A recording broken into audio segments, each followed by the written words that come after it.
Voilà. Je vous propose simplement encore de prier.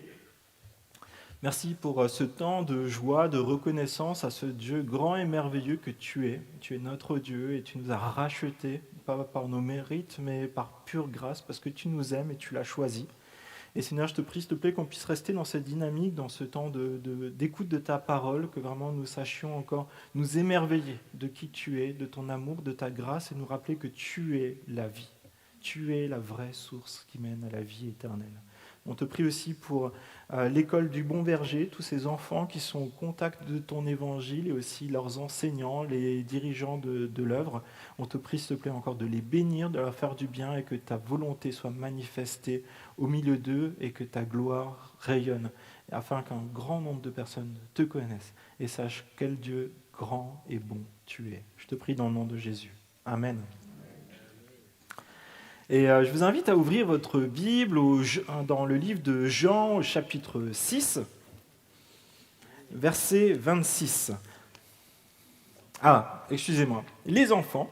Alors, les collégiens restent avec nous. Et en fait, il y a un espace qui est prévu pour la nurserie, si vous avez besoin pour les mamans et les papas, des enfants en bas âge. Il y a les maternelles et les élémentaires qui peuvent rejoindre Cynthia. Et les collégiens, vous avez le privilège de rester avec les adultes aujourd'hui. Amen. Okay. Vous êtes contents les collégiens quand même ou pas? Okay. J'ai cru entendre un waouh avant, mais c'était il y a un moment déjà. Donc revenons-en à nos moutons. Jean au chapitre 6.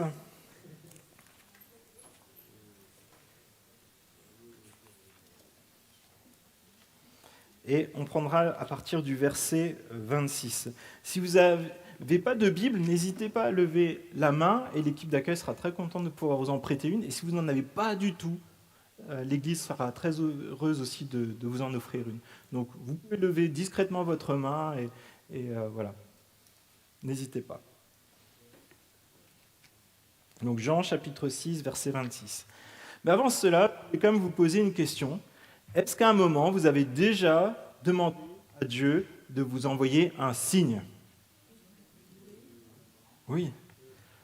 Un signe pour chercher la volonté de Dieu dans un choix personnel, peut-être? Peut-être un signe au moment où vous avez demandé à Dieu de vous donner une confirmation pour savoir si Jésus est bien le seul qui amène au Père, au salut et à la vie éternelle? Oui. Est-ce qu'on peut demander des signes à Dieu? Oui. Certains l'ont fait dans la Bible et même dans le livre des Actes des Apôtres, certains prient qu'il y ait des signes et des miracles et que les personnes se tournent vers Dieu. Oui. Et donc, il n'y a pas de problème à demander à Dieu d'une confirmation. Et parfois, ce n'est pas forcément la confirmation de la façon dont nous l'avons demandé, mais Dieu nous donne une conviction, par exemple. Il nous donne une conviction ferme que voilà, il est le chemin, la vérité et la vie. Et que c'est par lui qu'on peut seulement accéder au bonheur, à la joie, à la paix qui est surnaturelle. C'est aussi parfois une conviction personnelle que Dieu nous donne de savoir que c'est cet emploi-là que je dois faire aujourd'hui. Il n'y a pas de problème avec ça, mais la question que je nous pose ce matin et qu'on va voir justement dans ce texte, c'est quelle est mon attitude de cœur? Est-ce que c'est un signe pour avoir une confirmation de Dieu, pour s'émerveiller de qui il est, ou est-ce que c'est un signe parce que ça nous arrange bien? Parce qu'on s'attend peut-être à quelque chose de matériel, peut-être à être rassuré. Et je vous propose justement qu'on puisse lire ce passage en Jean au chapitre 6, verset 26. Et on ira jusqu'au verset 36. Alors juste à savoir avant quand même pour comprendre, c'est que dans l'épisode précédent, quelques lignes auparavant, Jésus accomplit la multiplication des pains et des poissons pour 5000 hommes, c'est-à-dire pour 20 000 personnes, parce qu'il ne comptait pas les femmes et les enfants de ce temps-là. Il multiplie 5 pains, 2 poissons et nourrit 20 000 personnes. Et là, on peut dire, waouh, ça c'est un signe. Hein. Et suite à ça, on apprend que Jésus est obligé de partir discrètement du lieu où il se trouve. Et il est dit au verset 15, « Cependant Jésus, sachant qu'ils allaient venir l'enlever pour le faire roi, se retira de nouveau sur la montagne tout seul. Il fait des trucs étranges, Jésus, quand même. La foule veut le capturer, l'enlever pour le faire roi, et il part. Je pense qu'il y a beaucoup de nos politiciens, ils seraient très contents qu'on vienne le capturer pour les faire roi ou député. Et on va lire justement ce passage et on va essayer de comprendre pourquoi Jésus part. Donc Jean au chapitre 6, verset 26. Ils le trouvèrent de l'autre côté du lac et lui dirent « Maître, quand es-tu venu ici ?» Jésus leur répondit « en vérité, je vous le dis, vous me cherchez non parce que vous avez vu des signes, mais parce que vous avez mangé du pain et que vous avez été rassasiés. Travaillez non pour la nourriture périssable, mais pour celle qui subsiste pour la vie éternelle, celle que le Fils de l'homme vous donnera, car c'est lui que le Père, Dieu lui-même, a marqué de son empreinte. » Ils lui dirent « Que devons-nous faire pour accomplir les œuvres de Dieu ?» Jésus leur répondit « L'œuvre de Dieu, c'est que vous croyez en celui qui l'a envoyé. » « Quel signe miraculeux fais-tu donc, lui dirent-ils, afin que nous le voyions et que nous croyions en toi? Que fais-tu? Nos ancêtres ont mangé la manne dans le désert, comme cela est écrit, et il a donné le pain du ciel à manger. » Et Jésus leur dit, en vérité, je vous le dis, ce n'est pas Moïse qui vous a donné le pain du ciel, mais c'est mon Père qui vous donne le vrai pain du ciel. En effet, le pain de Dieu, c'est celui qui descend du ciel et qui donne la vie au monde. Ils lui dirent alors, « Seigneur, donne-nous toujours ce pain-là. » Jésus leur dit, « C'est moi qui suis le pain de la vie. Celui qui vient à moi n'aura jamais faim, et celui qui croit en moi n'aura jamais soif. Mais je vous l'ai dit, vous m'avez vu, et pourtant vous ne croyez pas. » Et ça nous interroge. Cherchons-nous Jésus pour la bonne raison? Cherchons-nous Jésus parce qu'il est la source de la vie ou parce qu'il est notre source de nourriture, notre source de réconfort? Ils le trouvèrent de l'autre côté du lac et lui dirent « Maître, quand es-tu venu ici ?» Jésus leur répondit « En vérité, je vous le dis, vous me cherchez non parce que vous avez vu des signes, mais parce que vous avez mangé du pain et que vous avez été rassasiés. » Mes amis, Jésus connaît les motivations de nos cœurs à chacun. On peut être dans une grande foule, Jésus voit au travers de nous et connaît notre cœur. Et la question qui se pose à chacun d'entre nous, chrétiens, non chrétiens, en cheminement ou chrétiens depuis longue date, pourquoi cherchons-nous Jésus dans notre quotidien? Il faut savoir que de ce temps-là, le pain, c'est vraiment la base de l'alimentation alimentaire. C'est un peu l'équivalent du riz dans certaines familles, des pâtes pour d'autres ou des pommes de terre pour les Alsaciens. Sans pain, il n'y a pas de repas. C'est vraiment la base de la base. Est-ce que Jésus est la base de la base dans mon alimentation spirituelle? Est-ce que c'est une mauvaise chose de demander à Dieu d'avoir de quoi manger, d'avoir du pain, du riz et des pommes de terre au quotidien? Non, pas du tout. Jésus nous enseigne une prière où il dit « Donne-nous aujourd'hui notre pain quotidien. Donne-nous aujourd'hui ce qui est nécessaire, ce qui est essentiel. » Donc aucun problème à demander ça à Dieu. Et Jésus lui-même le dit, Dieu prend soin des oiseaux et il prendra soin de vous aussi, de nous aussi. Mais là où se trouve le problème, c'est lorsque nous avons des arrière-pensées. Quand on commence à se dire, Dieu me doit ceci, il me doit mon pain, ma santé, mon bonheur, mon dernier iPhone. Bon, ici, ce n'est pas le cas, mais c'est là où parfois on a besoin de ces textes-là pour nous rappeler que Jésus n'est pas le génie d'Aladin où il suffit de frotter une vieille lampe qu'on a retrouvée quelque part. Non, ce n'est pas Jésus. Jésus, c'est une personne, c'est Dieu lui-même. Après, il y a aussi une autre façon, parfois qui est mauvaise, d'attendre des signes. Je ne sais pas si vous avez déjà eu ce genre de réflexion. Ah, si je gagne au loto, ah oui, effectivement, je croirais, parce que j'ai prié pour ça. C'est le beurre et l'argent du beurre, là, j'ai envie de dire. Mais bon, finalement, c'est un peu comme si on disait, On va inventer nos règles, fabriquer nos règles et les imposer à Dieu. Dieu nous fait des promesses, mais cela n'en fait pas partie. La vie nous ramènera naturellement aux réalités du monde dans lequel on se trouve. Des guerres, des bruits de guerre, des décès de personnes qui nous sont proches. Parfois la maladie qui nous percute alors qu'on ne s'y attendait pas. De prières qui sont ferventes et qui nous tiennent à cœur. Et pour nous, c'est des essentiels. Et Dieu ne les exauce pas. Et ça arrive. Mais Dieu est souverain, on l'a chanté. Dieu est souverain sur les guerres, sur la mort, sur la maladie et sur ces prières que tu lui adresses où il ne t'a pas encore répondu. On ne comprendra pas toujours tout. Et si vous ouvrez votre Bible dans les psaumes, vous trouvez David qui régulièrement ne comprend pas ce qui lui arrive, ce qui lui tombe dessus. On peut prendre par exemple le psaume 21 où David dit « Mon Dieu, pourquoi m'as-tu abandonné ?» Le salut est loin de moi, loin des mots que je rugis. Est-ce que vous avez déjà fait des prières de ce type-là à Dieu ? Pourquoi m'as-tu abandonné ? Pourquoi ne me réponds-tu pas, même la nuit, je n'ai pas de repos ? Mais il continue, il dit, toi pourtant tu es saint, toi qui habites dans les hymnes d'Israël.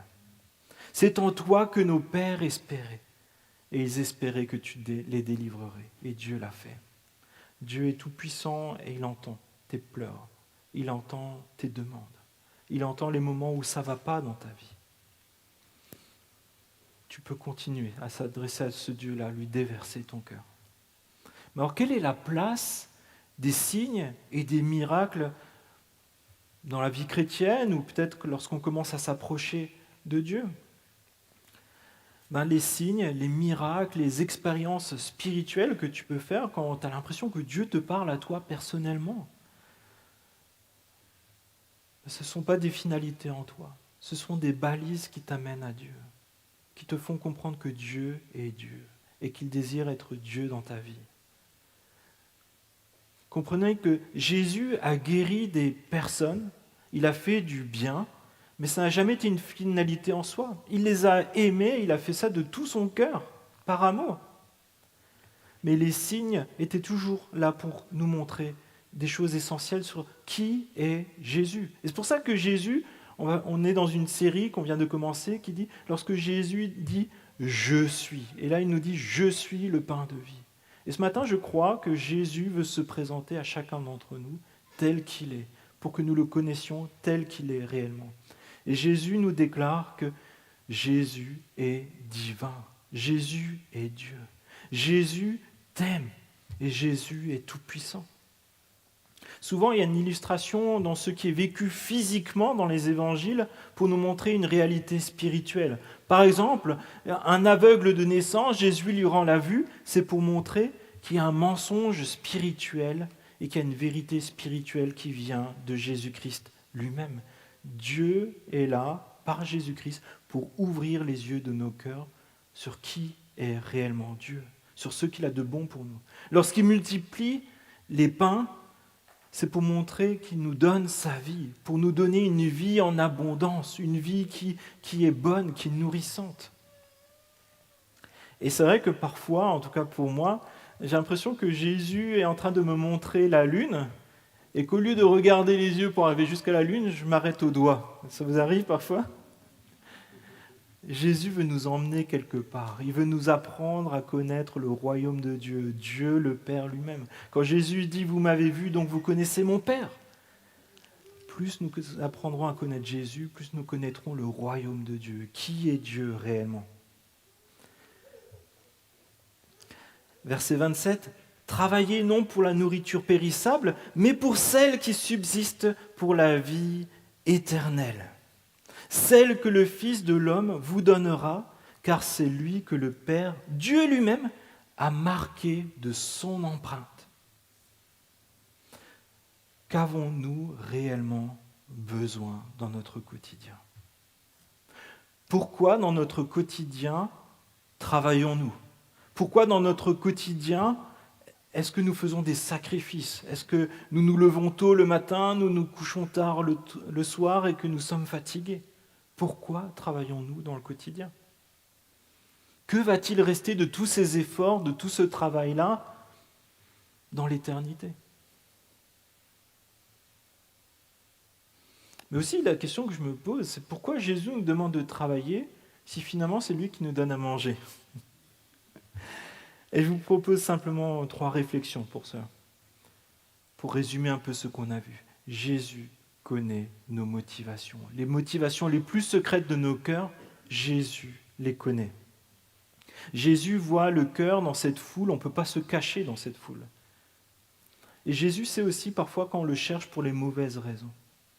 Mais il vient et il nous parle pour que nous le cherchions pour les bonnes raisons, pour nous ouvrir la vue, nous sortir de notre aveuglement, nous sortir de nos mensonges pour le connaître tel qu'il est réellement.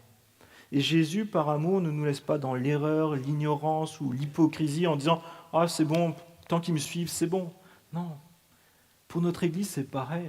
On ne veut pas remplir des locaux de personnes qui vivent dans une hypocrisie de vie chrétienne. On souhaite être une Église authentique et engagée qui connaît Jésus-Christ, qui cherche chaque jour à le connaître davantage et à vivre conformément à ce qu'il attend de nous, pour sa gloire et pour notre bien. Et Jésus, là, il les confronte, il leur dit, les gars, ça va pas. Mais il le fait avec amour, même si c'est peut-être un peu rude sur le moment, et il leur dit, vos réels besoins, ce n'est pas de pain seulement. Et Jésus, parfois, nous confronte nous aussi, et peut-être il veut te dire quelque chose ce matin, c'est pas ça ton réel besoin. Ta motivation, là, c'est peut-être pas la bonne. Regarde dans ma parole. Ouvre la Bible. Découvre qui je suis, ce que j'ai de bon pour toi, ce que j'attends de toi. Et il y a des temps comme ça où Dieu nous interpelle et nous encourage vraiment à y prendre attention. Ne jouons pas à l'autruche en se disant oh, c'est bon, moi j'ai pas de problème, tout va bien. Dieu peut-être il est en train de nous parler pour nous amener à faire un pas de plus, pour nous rapprocher de lui, pour le connaître mieux. Jésus nous confronte parce qu'il nous aime, pas pour nous faire du mal, mais parce qu'il nous aime et qu'il veut qu'on le connaisse mieux. Qu'on vive de manière à lui ressembler toujours davantage, parce que c'est là qu'on peut trouver notre vrai plaisir, celui qui va durer pour l'éternité. Deuxièmement, Jésus donne de la nourriture spirituelle à ceux qui le cherchent correctement. Jésus sait exactement ce dont nous avons besoin pour grandir dans notre vie spirituelle. Comment est-ce que demain, je vais faire un pas de plus dans ma vie spirituelle ? Et là, on comprend que ce n'est pas par nos propres efforts ou simplement parce qu'on aura persévéré. Alors oui, il faut faire des efforts, oui, il faut persévérer, mais Jésus nous donne le salut, il accomplit des miracles dans nos vies parce qu'il nous aime, parce que nous sommes à sa disposition. Et une vie chrétienne authentique, ça nécessitera de la ferveur, ça nécessitera par moments des sacrifices, ça nécessitera par moments de sortir de notre zone de confort. Mais ça en vaut la peine. Par moments, tu peux avoir l'impression dans ton quotidien, par rapport à tes amis au lycée, au travail, de nager à contre-courant, d'être le seul à vouloir chercher à être intègre, de plaire à Dieu. Mais rappelle-toi qu'il y a seulement les poissons morts qui suivent le courant. Toi, tu vas être vivant en Jésus-Christ. Et forcément, tu vas aller à contre-courant. C'est pour ça qu'on a besoin d'être en église par moments, et qu'on essaie de se réunir semaine après semaine en église le dimanche, mais aussi en groupe de maison, pour se rappeler que ce n'est pas normal de suivre le courant. Nous voulons suivre Jésus-Christ. Enfin, quand il est question de cette empreinte, c'est là où je pense qu'il y a quelque chose d'essentiel à comprendre, c'est Jésus est la seule source approuvée de Dieu de bénédiction spirituelle. Verset 27. Sur Jésus, Dieu le Père a mis son empreinte, son sceau, sa certification. Je ne sais pas si vous vous souvenez, il y a quelques mois de cela, il y avait une grosse polémique en France où quasiment le ministre de l'Intérieur a failli devoir démissionner à cause de faux billets qui ont été vendus pour un match de foot important. Des personnes ont acheté des billets à un endroit qui n'était pas certifié comme étant la vraie vente de billets. Donc pour les JO, allez là où c'est certifié que vous pouvez acheter des billets qui vous permettront vraiment de rentrer dans les enceintes sportives. Et là, c'est la même chose pour Dieu, pour notre ressourcement spirituel. Tu ne peux être ressourcé spirituellement qu'auprès de Jésus seul. Tu pourras chercher à gauche, à droite, dans du reiki, des opérations occultes, plein de choses comme ça. Tu vas te vider, tu vas continuer à dépérir spirituellement. Le seul endroit où tu peux être ressourcé, c'est en Jésus-Christ seul. Dieu prouve par les signes, par les miracles et l'accomplissement des prophéties annoncées des centaines d'années en avance que Jésus est bien celui qui doit venir. Et c'est ce que, je ne sais pas si vous voyez dans Matthieu 11, verset 3, il est dit, c'est Jean-Baptiste qui, avec ses disciples, il les envoie et il leur pose cette question-là à Jésus. Es-tu celui qui doit venir ? Et Jésus répond, allez rapporter à Jean ce que vous entendez et ce que vous voyez. Les aveugles voient, les boiteux marchent, les lépreux sont purifiés, les sourds entendent, les morts ressuscitent, et la bonne nouvelle est annoncée aux pauvres.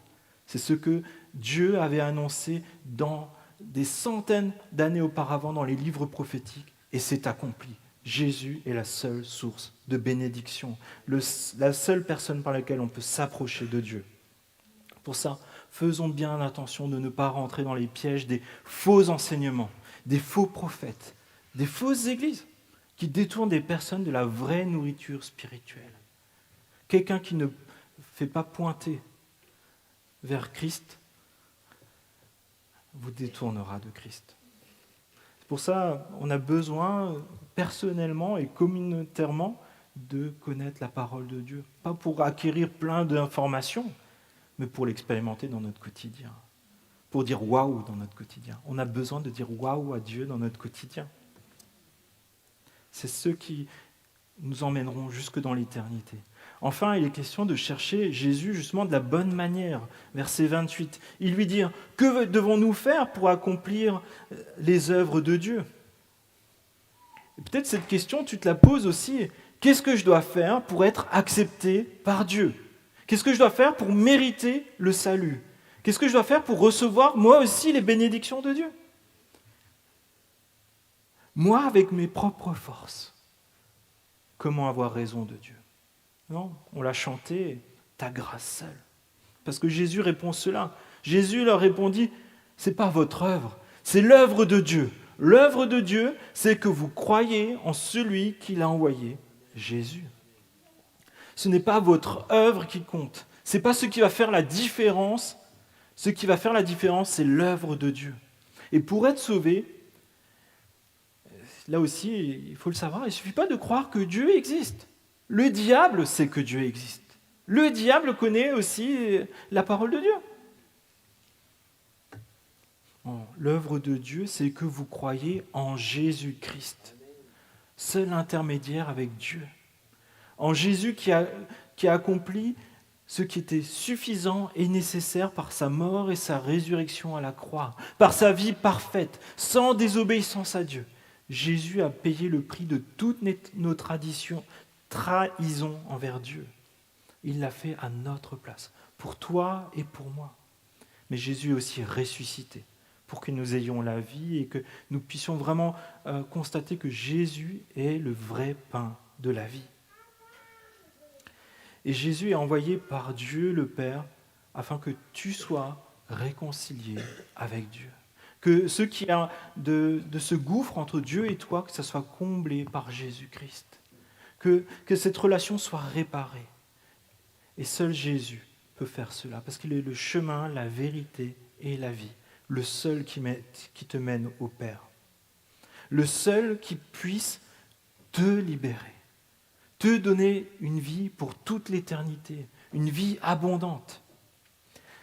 Et c'est là qu'on a besoin de s'approcher de Dieu de la bonne façon. Je ne sais pas si vous avez essayé dernièrement d'avoir un rendez-vous avec le roi Charles ou avec Emmanuel Macron. Non, personne ? Moi non plus. Mais je me dis, bon, je peux toujours solliciter une entrevue, c'est permis. Mais vous savez qu'il y a un service de protocole quand on arrive dans ces instances-là. Il y a quelqu'un qui est habillé de manière différente des autres, qui va t'expliquer, il faut parfois pas tourner le dos, comme dans les films, vous voyez un peu, hein. Il faut pas toucher, il faut pas serrer la main, enfin, ce genre de choses. Nous avons la chance qu'il y a un Dieu qui est là, qui nous accueille tels que nous sommes. Amen. Mais après, il nous explique comment vivre dans son royaume, comment vivre dans sa maison. Et c'est pour ça qu'on a besoin de devenir enfant de Dieu. C'est Dieu qui le permet. Mais après, on veut vivre comme étant partie de la famille. On ne veut pas être tout le temps à côté de la plaque. On veut ressembler à Jésus. On veut vivre comme ça se fait dans la famille de Dieu. Et c'est pour ça qu'on a besoin d'apprendre à connaître Jésus, apprendre à connaître ses enseignements. Combien de fois dans le Nouveau Testament il nous parle de son royaume et de comment il désire que nous y vivions. Et enfin, il y a au verset 30, cherchez Jésus par la bonne croyance. Verset 30, quel signe miraculeux fais-tu donc, lui dirent-ils, afin que nous le voyions et que nous croyions en toi? Que fais-tu?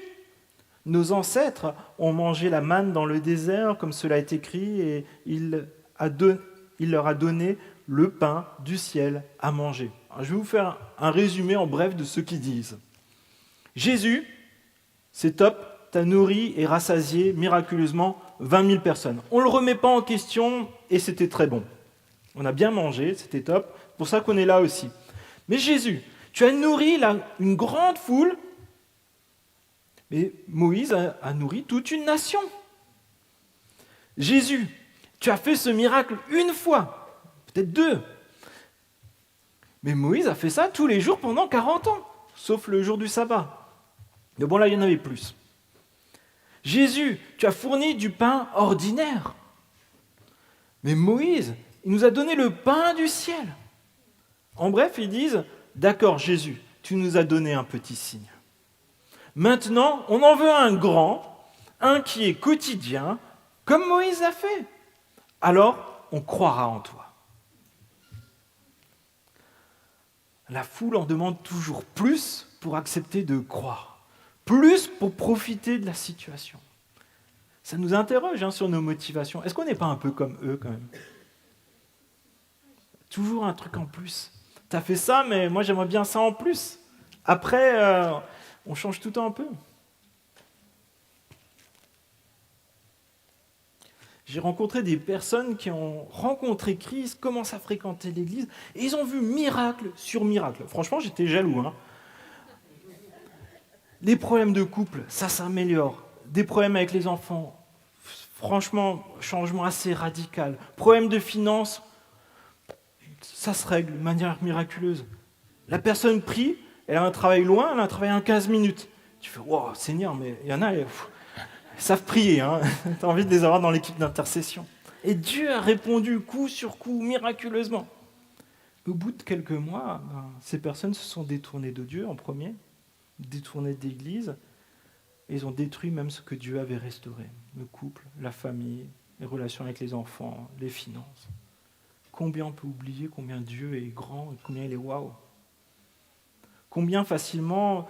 Je me mets à la place de Jésus aussi. Vous vous souvenez, il est obligé de partir pour pas qu'on l'enlève pour faire roi. Est-ce que moi j'aurais fait comme Jésus? Je crois qu'un peu tous ici, on aime bien être apprécié. On aime bien être encensé de temps en temps un peu, quelques fleurs. On aime bien être suivi, on aime bien être aimé. À la place de Jésus, si tu avais la possibilité de faire des miracles, est-ce que tu aurais fait quelques miracles de plus pour avoir quelques followers de plus, quelques likers de plus? Ouais, comme je le disais, quelle est notre motivation de cœur? Est-ce qu'on ressemble à Jésus?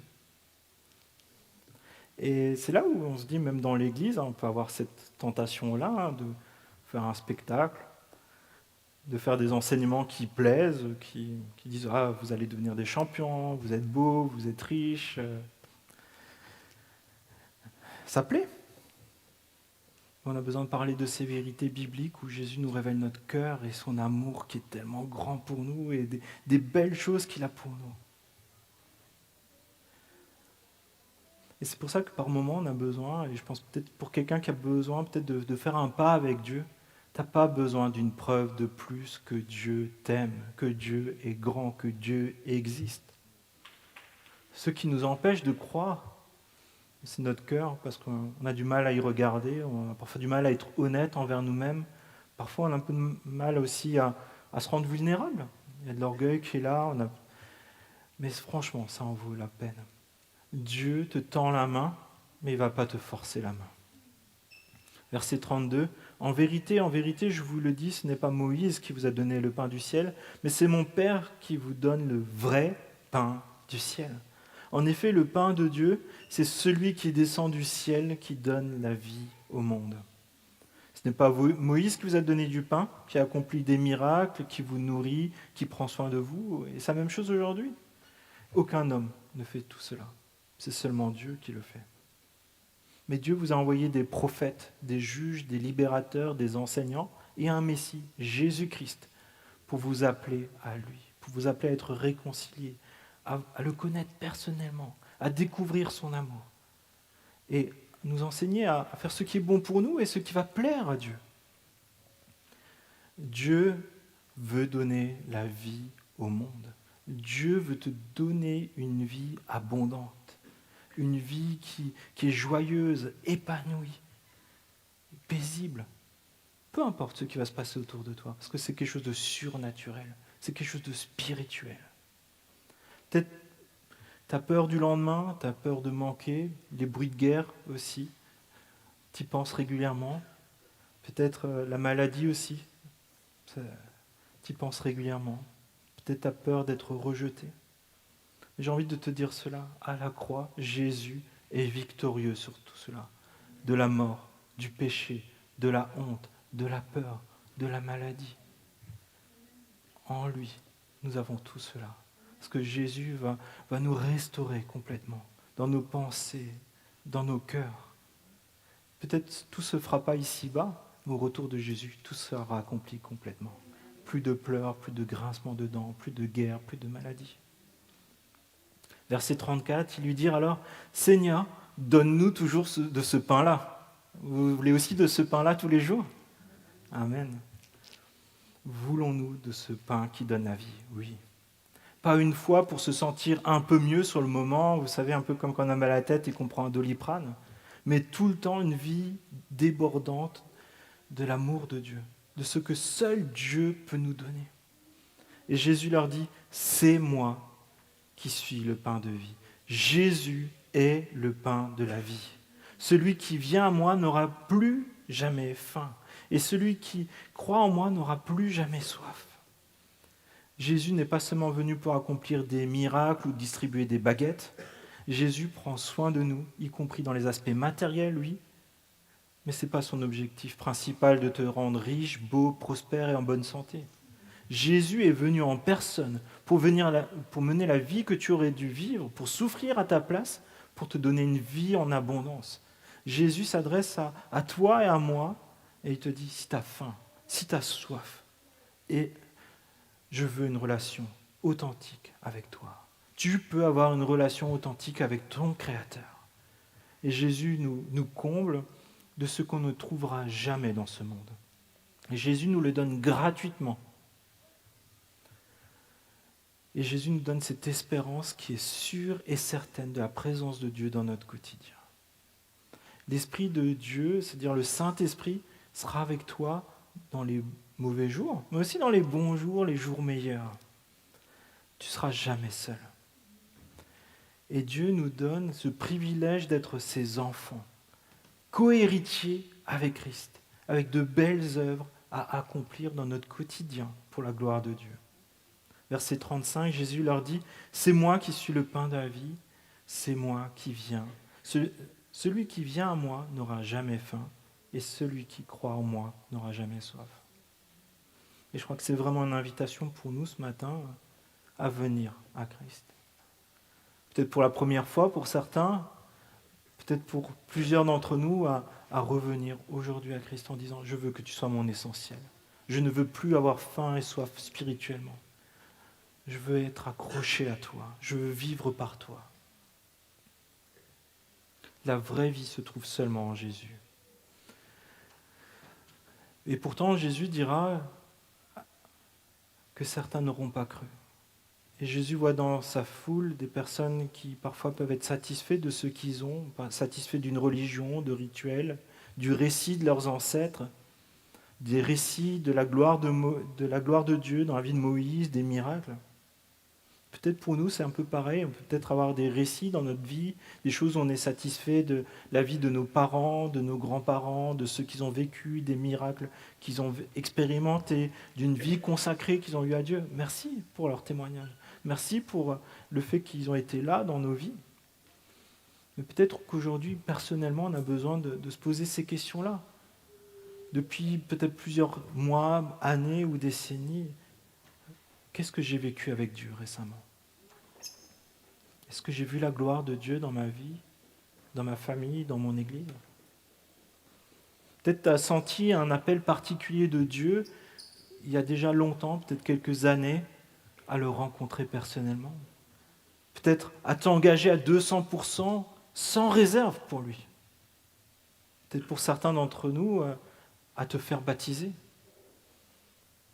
Puis finalement, les années ont passé, on n'a jamais pris un engagement avec Dieu, on ne s'est jamais vraiment reposé pour dire « je veux que Jésus, ça soit mon essentiel ».